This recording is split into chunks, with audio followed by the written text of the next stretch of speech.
We often think about genre in terms of expected conventions and narrative patterns, but we can also think about genre with respect to the feelings certain films elicit. The stories told through horror films often explore deeply entrenched fears. Fears of the unknown, fear of the dark, the fear of human frailty and failure. Horror films even delve deeply into the fear of oneself through corruption narratives. Think of how many horror films you may have come across where the protagonist must deal with the challenge of becoming the very monster they fear by way of a vampire's bite, a werewolf's scratch, or some form of ghostly or demonic possession. In recent years, infection, whether it be an alien virus or a newly discovered species of fungi, has also become a common theme in horror. These are all narrative strategies for exploring the enemy within. Horror films hinge upon a predictable reaction to visual, oral, and narrative elements. We know we're watching a horror film because we recognize its effect on us.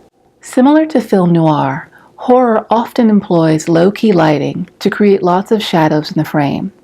Pockets of darkness throughout remind the viewer of all they can't see and all they don't know. Perhaps all the viewer does know is that something may jump out of those shadows at any time. Horror is a genre which seeks to keep the viewer on the edge of fear. Between 1930 and 1950, Universal Studios gave the public some of its most enduring versions of Frankenstein's monster, the Wolfman, Dracula, and the Mummy. The Universal versions of the characters became iconic, not just due to the acting and high production values of the films. Universal had also chosen to make what was once considered only monstrous, something which might evoke sympathy in the viewer. Universal reconfigured the strict moral balance between human protagonist and eerie antagonist by radically redrawing the boundaries between good and evil and mortal and monster. These creatures do sometimes behave just as appallingly as their mum predecessors. But Universal monsters are also many times more appealing than the creatures of the silence. Even if we sometimes wish they were dead, we oftentimes end up sympathizing with these abnormal beasts and their miserable plight. Crane goes on to discuss what this shift in the portrayal of monsters means for the viewer. A monster is monstrous without reason. It is by virtue of their monstrosity that we know they are not human. Therefore, it is by virtue of our humanity that we know we are not monsters. Once we begin to create monsters that seem to have reasons for why they are monstrous, we are forced to reconsider our own humanity. Because maybe we understand why the monster behaves as he does, and maybe we might have reacted in the same way. A monster who loathes his own life and contemplates existence with a downcast eye exhibits troubling parallels with depressed humans. Any time that monsters are created anew, humans are also remade. Like all genres, horror has a number of subgenres.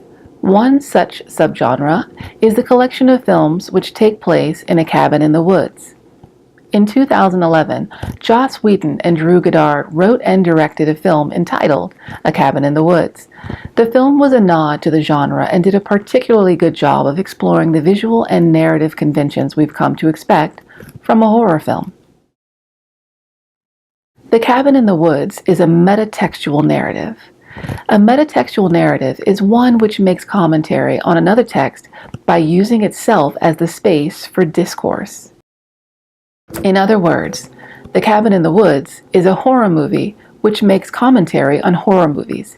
It illustrates different horror villains and archetypes. As the film gets underway, the first character our ensemble cast will encounter is the soothsayer.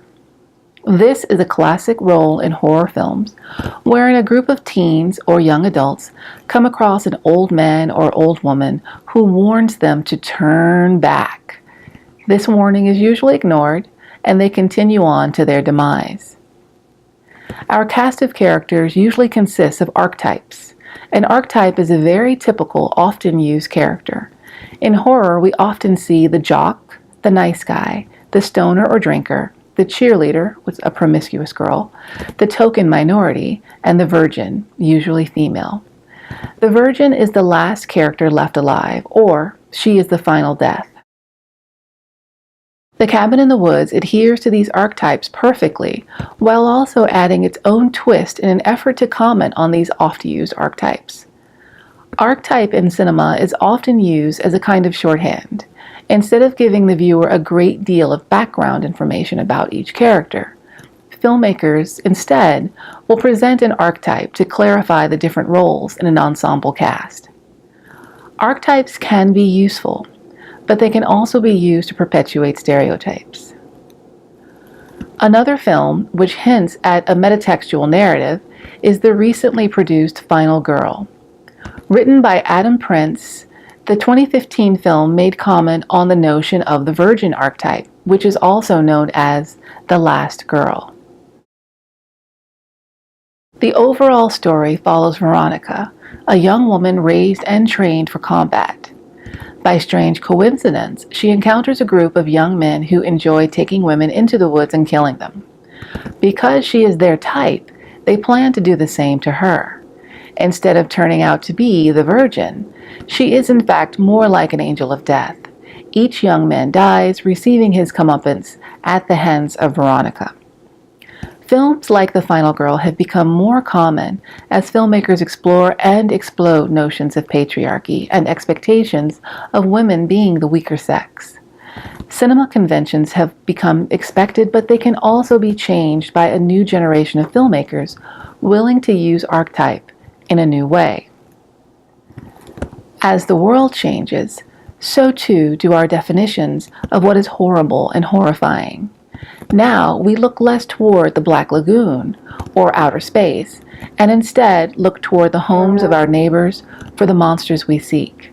We find them in our schools or in our office spaces. After Halloween, contemporary horror films have been most effective when they are based within instantly recognizable locales during simple celebrations that once had signified the welcome renewal of shared bonds. Horror films allow us to witness and face the things we fear most. They also allow us to face fears we didn't know we had. With their dark mise-en-scène and low-key lighting, they keep viewers on the edge of fear.